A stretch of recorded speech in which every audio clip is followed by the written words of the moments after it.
Hello and welcome to the new series of Drishti IAS. I am Pooja Devedi and today we are going to talk about the war that has begun between Russia and Ukraine. Very grim situation for us to understand. It's very important for us to understand as UPSC aspirants specifically from India's perspective, and the papers that will be concerned with this particular topic will be GS Mains Paper 2 for political science students. This is extremely important, this particular topic. So kindly look into the matter, and of course we are not going to have a very comprehensive coverage, but we will cover it comprehensively from India's perspective because we have covered the topic of Ukraine in many of our in-news series. So that was from some prism or the other, and that was surrounding the matter that if war would occur.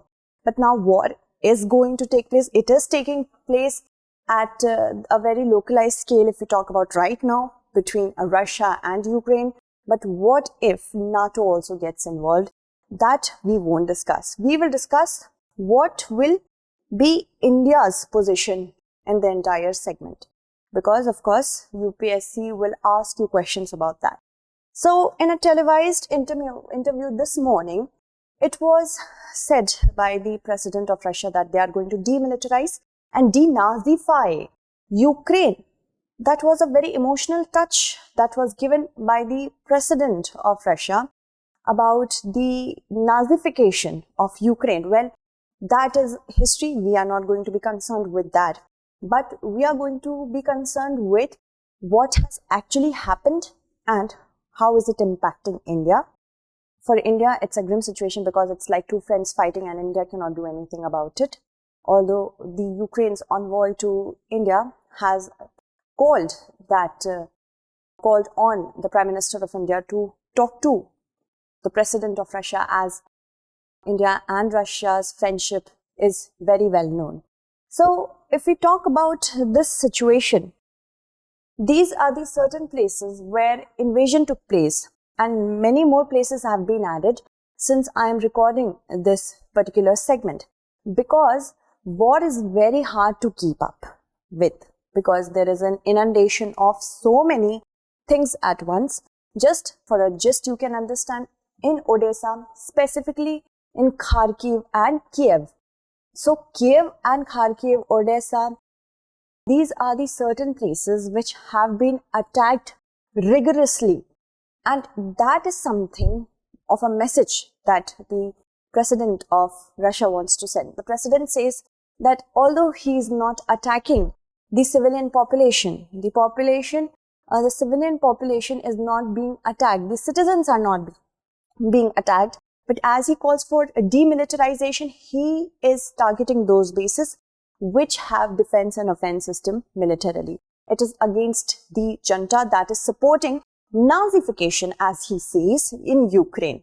So, although this is what he has said, but of course, the technologies for invasion, the technologies for attack are not so precise that they are not going to cause collateral damage. Collateral damage has occurred according to Ukraine. 9 people have been injured and 7 people have died. 40 soldiers have died because Russia is invading Ukraine not only from the air, but also the on-foot soldiers have entered Russia, as we discussed. So let's talk about how India is being impacted. We know that many Indian nationals study in Ukraine, and although the advisory did come a bit late, 3 to 4 advisories have come from India for the students or the citizens, other citizens that were in Ukraine to leave the country as soon as possible. It was a little late. That is why it has happened that many students are still stranded in important cities which are being targeted. And this advisory, it was earlier this morning when it was said that, dear Indians in Ukraine, the present situation in Ukraine is highly uncertain. Please maintain calm and remain safe wherever you are, be in your home, hostels, accommodations or transit. Although Air India went to take the students back to India from Ukraine, because of the situation was so volatile and so dangerous, the flight of Air India, which was intended to go to Ukraine, it was called back. And now airports have been struck at there is a complete breakdown of the situation of connection in Ukraine. Let's move forward and talk about another advisory which has been given by Ambassador of India to Ukraine, Parth Satapathy. And he has also been saying that the situation is extremely tense, the situation is highly volatile and uncertain. He has requested the students to remain calm. And this is something what they can do right now. They can't do anything. So students are not getting access to proper food right now, citizens in general. But if I'm talking about students, Indian students, they are not getting access to proper water, electricity. Everything is so uncertain. Everything is so upside down right now that it's a hard situation for us to see. Moving on, if we talk about more, the current situation in Russia and Ukraine might get more serious. Why? Because Estonia unequivocally has condemned Russia's military attack on Ukraine and have decided to launch NATO consultations under Article 4 of the North Atlantic Treaty with Latvia, Lithuania and Poland. Lithuania has also declared a state of emergency. We know that Ukraine was already under the state of emergency, martial law was also there. And Ukraine's president has asked every man and woman, whoever are able-bodied, to pick up arms against Russia. This is the situation in Ukraine. So if we talk about, specifically if we talk about Article 4 of the NATO, what is it? Article 4 of the NATO is the heart of the entire charter. It talks about if there is any sort of offense against any member of NATO, it will be considered as an offense on all, specifically if it threatens territorial integrity or political independence. Very important for us to understand the word political independence. Now, Ukraine, the situation in Ukraine is such. Okay, one more thing. Ukraine is not a part of NATO. This is what President Putin was saying. Do not consider Ukraine and do not sign up Ukraine for NATO. This is what he was saying. Because Estonia, Lithuania, Latvia, Poland, they all are a part of NATO.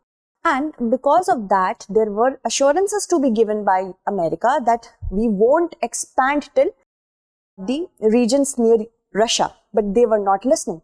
Ukraine was constantly doing drills with NATO. That was against what President Putin said. So, although Ukraine is not a part of NATO, but the countries which are surrounding Ukraine, they also are having threat to their security if full-fledged war comes into place. So now NATO can trigger Article 4. And if that happens, the world is not ready for military action. The world cannot afford. The world has never gained anything from it. And this is something of a very grim situation. Moving on, if we talk about another important thing that I have already discussed, that Air India evacuation flight which was going and it was called back. So now India is talking about alternate evacuation zones which can be activated. Okay, India has also set up a 24/7 control room for which are providing helpline numbers to those whose children, whose family is in Ukraine, whose friends are in Ukraine, to know about the situation. And importantly, if we talk about right now, as I told you, that Ukraine's envoy did ask for help from India with respect to calming the situation down, talking to President Putin. Russia and India. He also said that Russia and India's friendship is well known. And maybe if India will talk to Russia about it, it might happen that war can be de-escalated. Situations may become less tensed. So in the light of that, as Ukraine said that it was not happy with India's position of neutrality, in the light of that, Prime Minister of India, Narendra Modi ji, has called out for an emergency meeting on Ukraine. And it will also consist of the National Security Advisor, Ministry of Home Affairs, Ministry of External Affairs. So it's a high-level meeting that is going to occur. Moving on, if we want to see that how is India impacted, why is India impacted? Because of the Indian diaspora, first of all. 18,000 Indian students are studying specifically for medical in Ukraine, and now that has been added, more 2,000 students have been added. So it's now 20,000 in Ukraine, 20,000 students in Ukraine. And as I said, that majority of them are in medical colleges. And if we talk about exports and imports, that will also get impacted.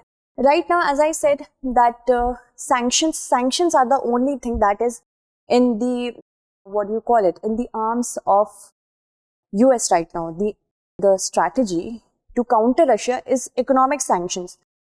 India might not get impacted by economic sanctions with respect to US putting economic sanctions on Russia, but if UN does it, that will be a big problem. Russia is India's 25th largest trading partner.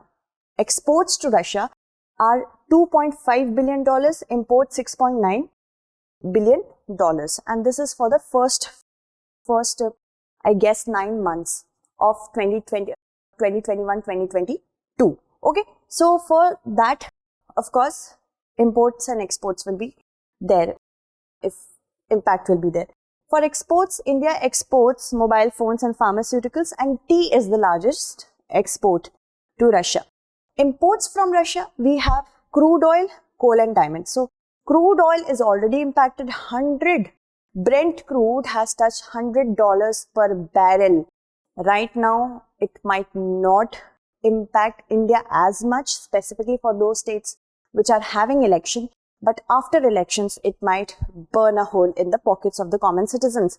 When petrol and diesel prices rise, everything else will come into the grip of inflation because of transportation, right? Ukraine, with respect to Ukraine, the export is $372 million, and that was from April to December 2021. Pharmaceuticals and mobile phones are the major exports that we have to Ukraine. Imports are of sunflower oil and urea, and these are worth 2.0 to almost $2 billion now. So for the year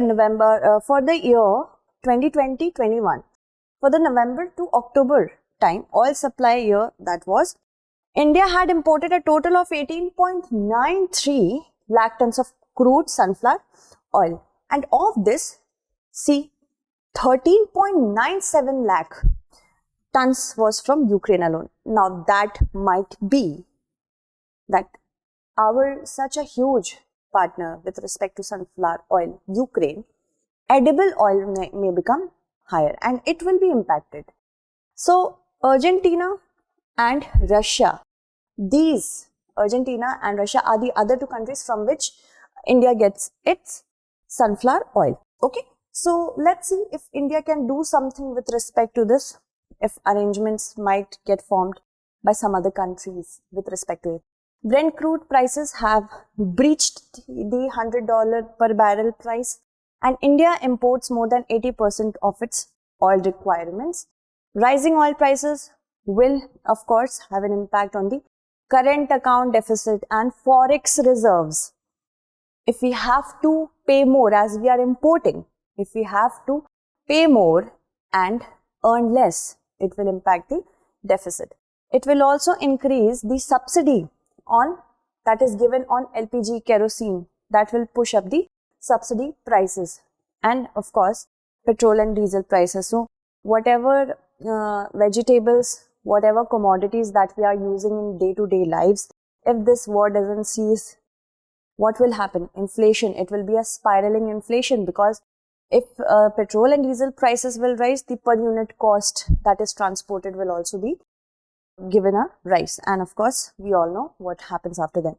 Now if we talk about investor sentiment and market sentiment, of course we know the Sensex is crashing, it is recording new crashes, and foreign portfolio investors, they are turning into net sellers. They are selling away all their investment, and they have pulled out a net of rupees 51,703 crore from the Indian equities. If we talk about January-February, this will of course rise more, and the rupee has fallen over 1.7% against the dollar from 73.8 $8 per barrel on Jan 12 to 75.09 on Thursday, that is today.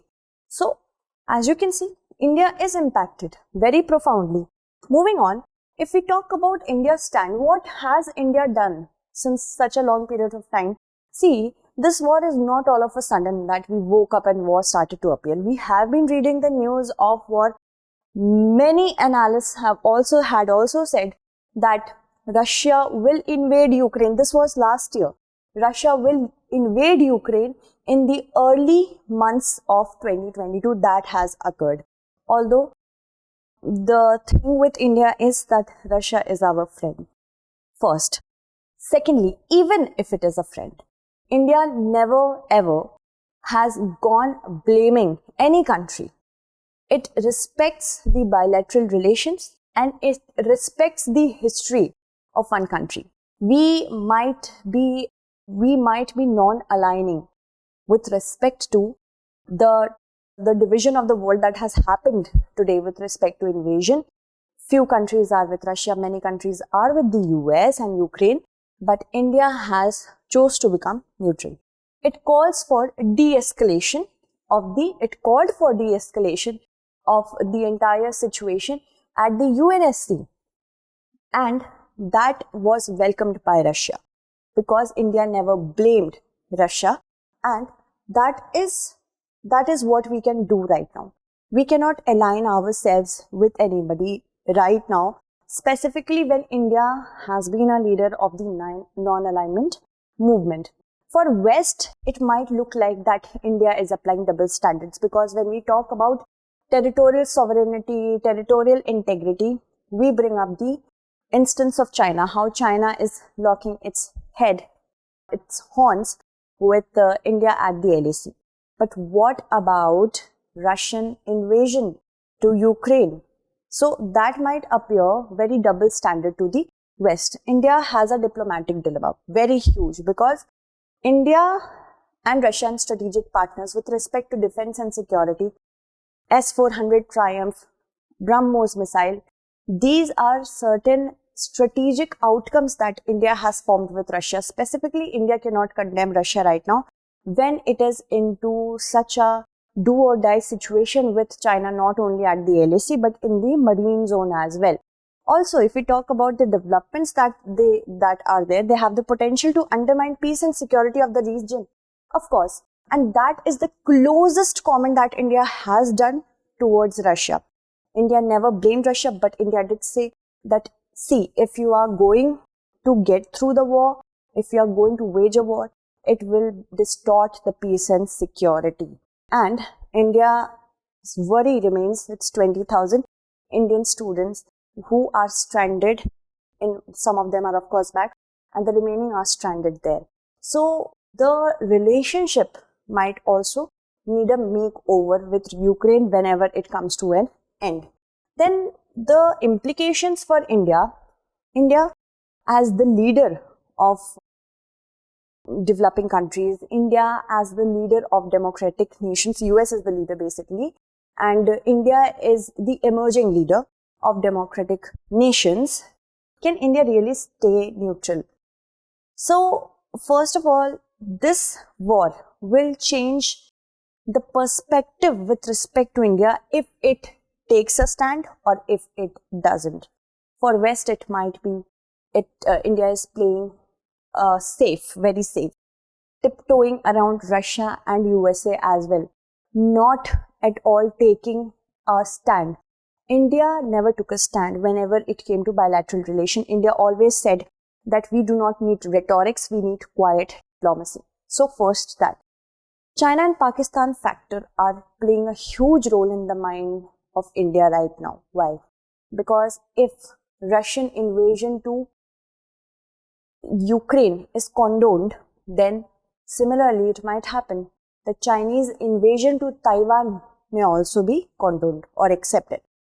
The situation with China over Taiwan and situation with China over India with respect to LAC and Arunachal Pradesh might also get very complicated. With respect to Pakistan Pakistan, of course, wants the World War to occur because it is waiting for, a chance to use its strategic assets, its terrorists, into India. And China does not at all. China might be showing that it has solidarity with Russia, but China, of course, wants to become the only power in Europe. It is extremely ambitious and it can go to any extent. Russia and China, they have forged a partnership. China also wants US to have the entire attention dedicated to Europe and not look towards South China Sea, not look towards Asia, not look towards Indo-Pacific. And that is going to happen for the next 5 to 6 years. For Russia, it might think that even it's good for China if Russia goes out of the picture, then it will be the only power. India's perception is being questioned right now by many countries. India is not taking a clear stand, but India has stood by its statement since independence when it comes to neutrality. This has been our time-tested and our well-time-tested actually statement. Whenever we call for de-escalation, we do not blame, because we respect apart from territorial integrity, the bilateral relations. It might happen. And let me give you one example. Ukraine is a country which has mixed sentiments with respect to Russian invasion. Many do say that they have cultural, historical relations with Russia. Many are blaming US for exaggerating the entire situation when it should be Ukraine and Russia that should have been on the table to talk. But no, because of USA's rhetorics, the situation has come to this. And India has asked for all the sides, whoever are involved, to intensify diplomatic efforts, reach out for a peaceful and amicable solution. We all know that diplomacy can never take a back seat. Even if the war is going on, diplomacy will always work wonders if employed with intention and fruitfully. Let's move forward and talk about what is the conclusion to this entire discussion. First of all, Russia has welcomed India's independent and balanced stand. India is a sovereign country. It sees the situation from its own perspective. It sees the situation from its own understanding, not under the pressure of any institution, not under the pressure of any other country. So that is for sure. If we talk about US is a declining power. Is it? Because USA's entire situation in Afghanistan, when it was actually pushed out of Afghanistan by a handful of Taliban, having such a huge army, just leaving all in the mess. Again, similarly, USA is trying to, it might wage a proxy war in Europe again with respect to Ukraine situation. And Joe Biden does not want to do that. Joe Biden does not want to waste his human resources, his money, and the domestic situation with respect to Joe Biden is particularly very grim. And multipolarity of the world is something that every country should respect. We are not living in an era where there were only two powers, USA and USSR. Many other developed countries, they are growing into major powers. So, multipolarity should be there. USA is not the only, again I repeat, it is not the only world order setter. Countries which are emerging as democratic, they can sit together. US can convene the meeting as United Nations is doing. But what have we actually achieved with economic sanctions? What have we actually achieved with economic sanctions when it comes to North Korea or Iran? We see North Korea has been pushed to the corner. Economic sanctions were there, but still it is testing the nuclear capability warheads or not. With respect to Iran, it is the similar situation. So similarly, many analysts have been saying that Russia has been pushed into a corner and it had no choice but to invade Ukraine. Because before invading Ukraine, economic sanctions were put into place. Now Russia had nothing to lose. That was the situation. So checkered history because of colonialism. This is all the legacy of colonialism that we are seeing right now. Colonialism has done havoc to our world. It has fled whichever powers were there in supposedly India. They have fled in such a messy situation, in such an incomplete and undone situation, that we are still fighting wars which we should not have, which we might not have it if things were done much properly. Then there is a new emerging warfare with respect to Russia I am talking about here, that not only with the help of military, but cyber warfare, information warfare, disinformation warfare, psychological warfare, every sort of warfare is being employed. And if we talk about information warfare, it can be like we shot down 7 planes of Russia. This might be true or this might be false. If it is false, then it is trying to play with the psychology of the Russian soldiers and the Ukrainian soldiers. If morale is going down, if we have a disinformation like this, it might happen that their morale gets boosted up. If we talk about cyber warfare, Russia has done it to Ukraine, and allegedly it blocked so many important communication channels that has resulted in the invasion so easily to occur. There is a shift of focus right now. Of course, it was being said that this is the era of the Pacific and this is the era of the Asia. Again, Russia has shifted the entire focus to Europe. Now let's see what happens. Let's move forward and talk about our question over here. Discuss in brief about the diplomatic dilemma India is going through, the current Russia-Ukraine war. So that's it for today. Tomorrow we shall meet again with another segment. Until then, stay updated and thank you so much for watching.